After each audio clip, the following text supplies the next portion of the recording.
지난해 대표이사 음주운전과 이에 따른 사퇴 요구로 시끄러웠던 김포문화재단. 올해 김포문화재단 대상 김포시의회 행정사무감사의 시작은 재단 대표이사의 사과였습니다.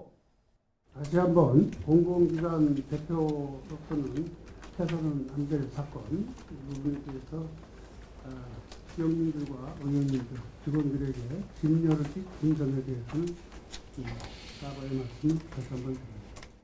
지난해 8월 김포문화재단 대표이사가 만취 상태로 차를 몰다 경찰에 입건된 이후 재단은 징계위원회를 열고 대표이사 징계 수위를 결정했습니다. 하지만 공무원의 준에 징계했다는 것 외에 구체적인 징계 수위는 공개되지 않던 상황.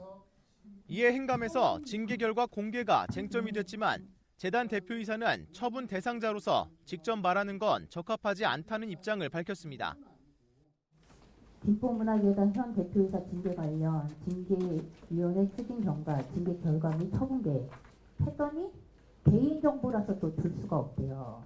그럼 본인 입으로 말하는 건 부적절하고 그래서 다른 사람한테 좀 확인 좀 해보려고 했더니 그것도 개인정보라서 못 주고 저희는 이 결과를 그럼 영원히 확인할 수 없는 건가요? 기관과 요거 저하고의 문제는 요거는 좀 구별이 돼야 되는 것 같고요. 저에게 여쭤보는 부분에 대해서는 제 양심에 입각해서 이렇게 답변을 드리는 건데 지난번 말씀드린 대로 양해의 말씀 드리는 것으로. 올 초 문화재단의 개방형 임기직 채용을 두고는 보훈 인사라는 지적과 함께 대표가 인사 규정에도 없는 직위를 만들어 사용했다는 비판이 나왔습니다. 재단이 새로 만든 대외협력관 자리에 김포시장 측근인 A씨가 채용됐고 인사 규정에 없는 대외협력부장이라는 직위를 공식 문서에 사용했다는 겁니다.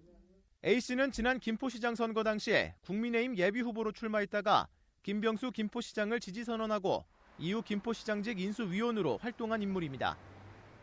부장이라고 적혀 있는데 있지도 않은 규정을 그렇게 만드시면 어떡해요?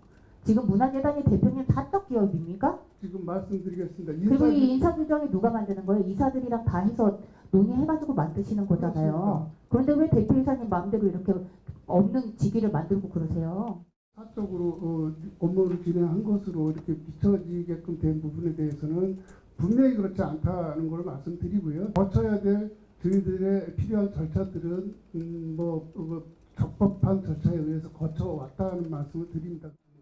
한편 김포시의회는 김포문화재단 행감 결과를 시 집행부에 전달한 뒤에 지적사항에 대한 시정이 이루어지지 않을 경우 추가적인 감사 방안을 검토할 계획입니다.